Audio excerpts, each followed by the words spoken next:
하나님 말씀 출애굽기 28장 15절부터 43절까지 말씀입니다. 좀 깁니다. 출애굽기 28장 15절부터 43절까지 말씀 우리 한 절씩 읽고 마지막 절은 함께 읽겠습니다.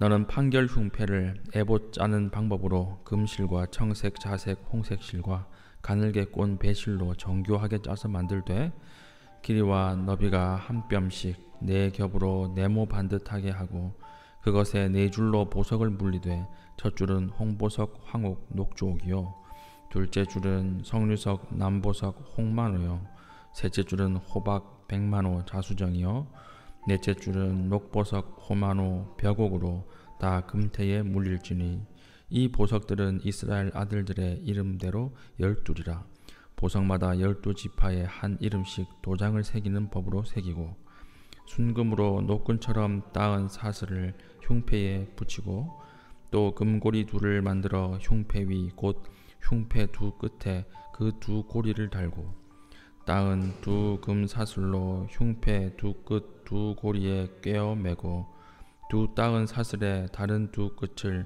에봇 앞 두 어깨바지 금태에 매고 또 금고리 둘을 만들어 흉패 아래 양쪽 가 안쪽 곳 애굽에 닿은 곳에 달고 또 금고리 둘을 만들어 에봇 앞 두 어깨바지 아래 매는 자리 가까운 쪽 곧 정교하게 짠 띠 위쪽에 달고 청색 끈으로 흉패 고리야 애굽 고리에 꿰어 흉패로 정교하게 짠 에봇 띠 위에 붙여 떨어지지 않게 하라.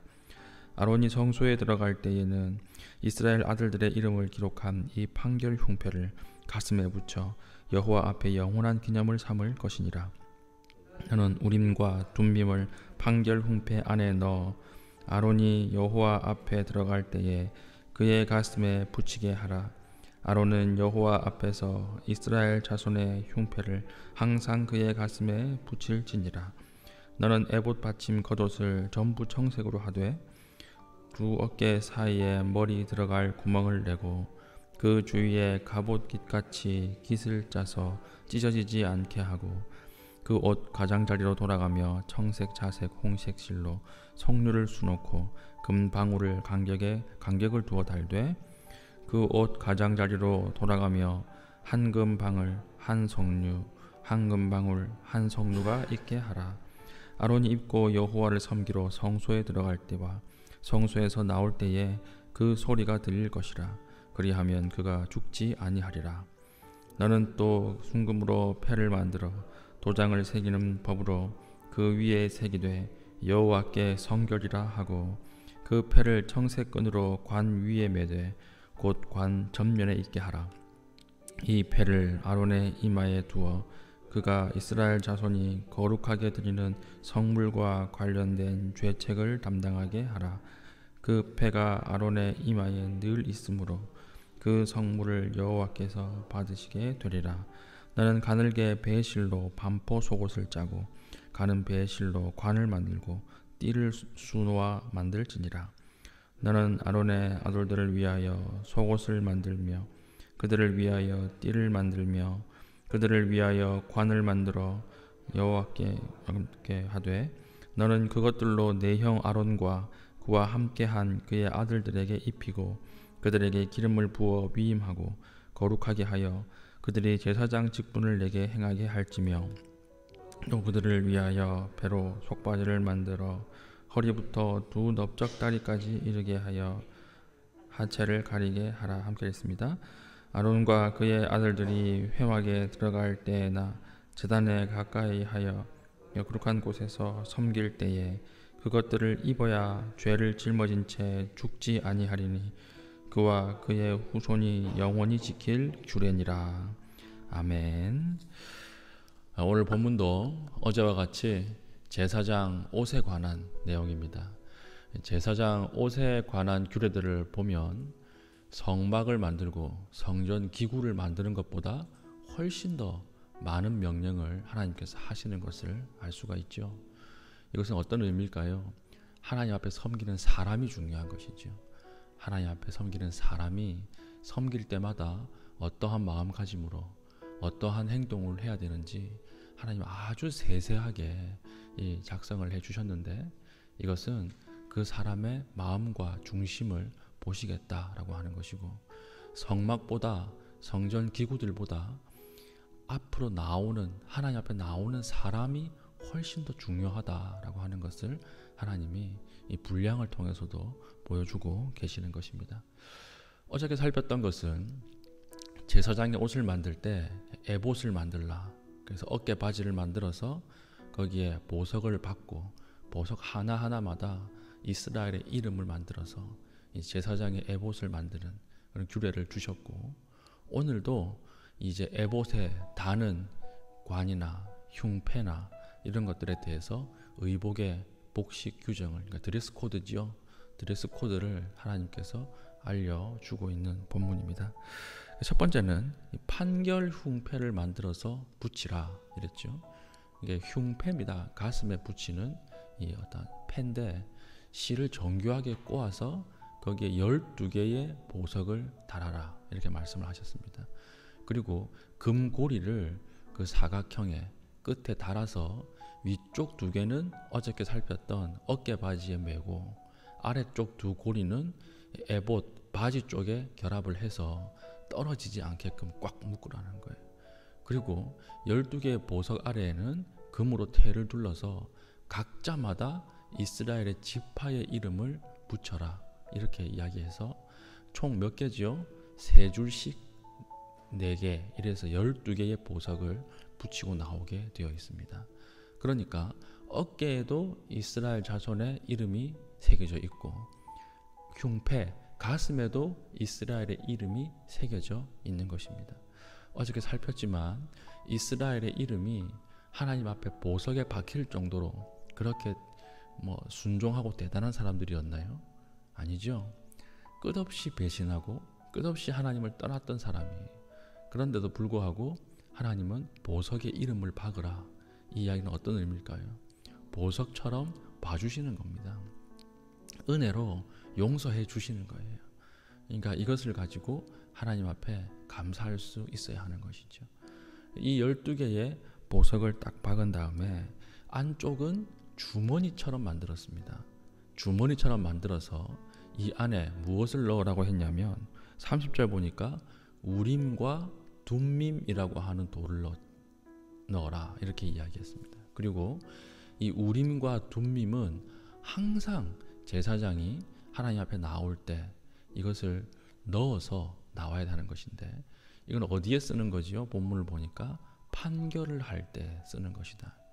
여호와께 어떤 의견을 대제사장이 물을 때 이 우림과 둠밈을 사용해서 물었다라고 하는 것입니다. 그래서 이 흉패의 이름이 판결 흉패예요. 그럼 이거는 어떻게 사용했을까? 모릅니다. 이건 몰라요. 고고학자들이 밝혀내려고 해도 지금 밝혀진 것도 없고 주변 근동에 이 비슷하게 점을 치는 그런 문화도 없었어요. 성경에 나오는 유일한 이 판결 방법 중에 하나가 우림과 둠밈이라고 하는 것인데 여러 가지 이 정황들을 종합해 본 결과 아마 이 정도는 예상하더라고요. 학자들이 어떻게 보느냐 아마 이 앞쪽과 뒤쪽이 다른 이 돌이었을 것이다. 색이 다른 돌, 색이 다른 돌을 2개를 딱 쥐고 있다가 하나님 앞에 물어야 될 일이 있으면 기도하다가 응답이 없고 하나님 침묵하시면 이 돌 2개를 이렇게 던지는 거예요. 탁 던졌을 때 똑같이 앞면이 나오면 예스. 만약에 한쪽은 앞면, 한쪽은 뒷면 이렇게 나오면 노. 요 정도로 판결했을 것이다. 이렇게 보는 게 가장 조금 최근의 해석이고요. 정확하게는 모릅니다. 어느 순간 역사에서 우림과 둠밈은 사라져버리고 그리고 없어졌어요. 그것도 그럴 것이 오늘날 우리에게 우림과 둠밈이 필요할까요? 필요 없죠.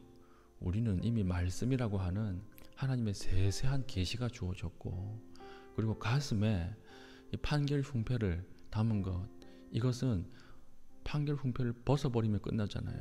그런데 우리 마음 안에 누가 계십니까? 성령 하나님이 내주하고 있기 때문에 더 이상 우린과 둠밈이 필요가 없는 거죠. 하나님이 역사 속에서 없애버린 게 아닌가. 그래서 이 판결 흉패를 어디에 붙이고 항상 나오라 그랬습니까? 가슴에 붙이고 나오라. 이 이야기는 어떤 의미일까요? 하나님 앞에 나올 때, 우리 모두가 거룩한 대제사장으로 나올 때에, 나올 때마다 하나님의 말씀을 가슴에 두고 나오라.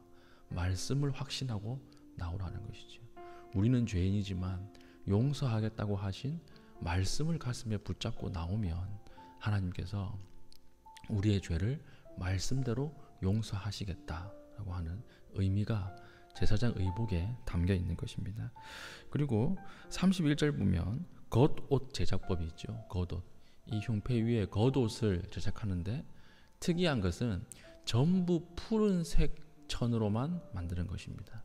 그러니까 파란색 천으로만 만들어서 그 아래에 무엇을 달죠? 하나는 실을 꼬아서 만든 석류, 그러니까 실 장식 뭉치입니다. 이 뭉치를 달고 또 하나는 금방울을 달고 또 하나는 석류를 달고 금방울을 달아서 제사장이 움직일 때마다 소리가 나게 하라. 그래서 35절 보면 아론이 입고 여호와를 섬기러 성소에 들어갈 때와 성소에서 나올 때에 그 소리가 들릴 것이라. 그리하면 그가 죽지 아니하리라. 이것을 보고 대제사장이 1년에 한 번 하나님 앞에 제사를 드리러 갈 때 죄가 있으면 죽었다. 그래서 지성소 안에서 죽으면 그걸 이제 꺼낼 수가 없기 때문에 밖에서 줄을 붙잡아서 끌어냈다. 이렇게 알고 계신데 이게 대표적으로 잘못 알고 계시는 거예요. 이게 성경을 전체적으로 보지 않기 때문에 그런 것이고, 이 레위기에 보면 제사장이 하나님 앞에 1년에 한 번 들어갈 때 대속죄일에는 겉옷을 벗고 들어갔어요. 그러니까 지성소 안에서 소리가 날 일이 없었겠죠. 없었고, 그리고 역사적으로 지성소 안에서 죽었던 대제사장이 한 명도 없습니다. 그래서 이건 잘못 해석이 되고 전승이 된 잘못된 내용이고요. 하나님께서 방울을 붙이라고 했던 이유는 굳이 우리가 해석을 하자면 이제는 대제사장이 제사 업무를 수행할 준비가 되었다라고 하는 뜻입니다. 이제는 하나님 앞에 모든 12지파의 죄를 대속해서 대신해서 하나님 앞에 나아갈 완벽한 준비가 되었다. 그리고 제사장이 하나님 앞에 나갈 때마다 제사의 업무를 수행할 때마다 무슨 소리가 들렸을까요? 방울 소리가 들렸겠죠. 그때마다 긴장했을 거예요. 방울 소리가 들릴 때마다 내가 지금 누구인가? 내가 지금 어떤 행동을 하고 내가 지금 어떤 일을 수행하고 있는가? 끊임없이 계속 생각하게 만들었을 것입니다. 이런 기능이 있는 것으로 보아야지 제사장이 죽지 않기 위해서 만든 것은 아니다라고 하는 것이죠. 그리고 36절에서 38절 보면 패가 나오는데요. 금으로 머리에 이마에 패를 만들어서 붙이라 했는데 이 패는 뭐라고 적혀 있죠? 여호와께 성결 이렇게 적혀 있습니다. 여호와께 성결이라고 하는 패를 머리에 딱 붙이고 하나님 앞에 나오라는 거예요. 근데 재밌는 것은 여호와께 성결이라고 하는 이 패를 자기가 보라고 붙이라고 한 걸까요? 아니요, 자기는 못 봐요. 이마에 딱 붙이기 때문에. 그러면 이스라엘 다른 사람 보라고 붙이라고 한 걸까요? 아니에요. 대제사장을 다른 사람이 볼 수 없죠. 이건 누가 보려고 만들려고 하신 걸까요? 하나님이 보려고 만든 거예요. 하나님이 죄와 우리 허물 때문에 죽여야 되는데, 이 사람 죽어야 되는데 하나님께서 딱 앞에 섰을 때 제일 처음 뭐가 보이는 거예요? 여호와께 성결이라고 하는 그 구절이 보이는 거예요. 하나님 그걸 보고 살려주시는 거예요. 그러니까 이 제사장의 옷을 면밀하게 살펴보면 누구를 지금 예고하고 있습니까? 예수 그리스도죠. 예수 그리스도를 아주 자세하게 예고하고 있는 거예요. 그러니까 제사장의 옷도 성막과 마찬가지로 오실 누구를 예표하는 그림자예요? 오실 예수 그리스도를 예표하는 그림자가 되는 것입니다. 굉장히 복잡하죠. 하나님 앞에 나오기 위해서는 아주 복잡한 과정을 거쳐서 하나님 앞에 그나마 나와야 하나님 만나 주시고 살 수 있었습니다. 그런데 하나님께서 예수 그리스도가 죽는 그 순간에 어떤 행동을 하셨습니까? 이 휘장을 찢으신 거예요. 휘장을 쫙 찢으셨는데 밑에서 찢겼습니까? 위에서 찢겼습니까? 위에서부터 찢겼거든요. 누가 찢었다는 말일까요? 하나님이 찢었어요.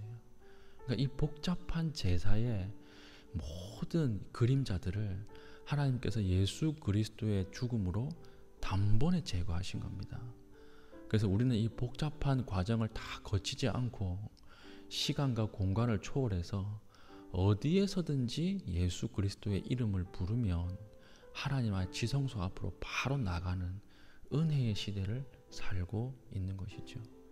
그러니까 예수 그리스도를 오늘 제사장의 복장을 통해서 하나님이 세세하게 알려주고, 이제 우리 신약 시대에는 이 말씀을 읽으면서 어떤 이 감사가 있어야 되겠어요? 이런 많은 절차 없이 오늘 이 순간 이 자리에서 그리스도의 이름을 부르는 것만으로도 하나님께서 우리를 만나 주시고 하나님께서 우리를 받아 주시고 귀하게 용서하여 주신다라고 하는 것이죠. 이 은혜의 시대죠. 그래서 지금 우리는 은혜의 시대에 살고 있는 것입니다.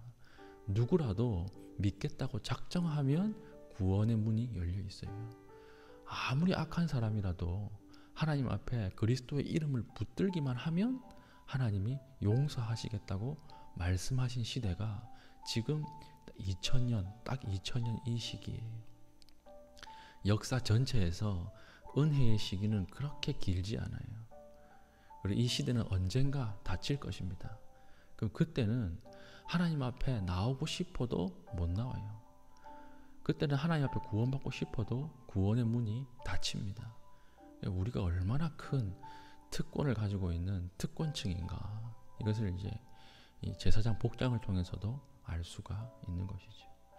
오늘 하나님 앞에 나아갈 기도할 때에 예수 그리스도를 붙잡고 기도하십시오. 예수 그리스도를 바라보면서 기도하시길 바랍니다. 이제는 제사가 다 폐해졌지요. 우리가 이번 주 한 주 죄를 지었는데 똑같이 우리 이스라엘 가가지고 제사장에게 소 한 마리 바쳐가지고 제사를 드려야 사함 받는다. 그럼 누가 하나님 믿겠습니까? 누가 가겠어요? 못하는 거죠.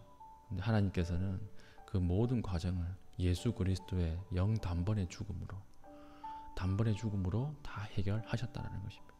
오늘 이 자리에서 어떤 죄를 지은 사람이라도, 어떤 실패를 한 사람이라도 하나님 앞에 예수 그리스도의 이름을 부르기만 하면 다시 시작하는 거예요. 다시 시작하는 스타트 라인에 설 수 있는 은혜를 하나님이 주시겠다라고 하는 것입니다.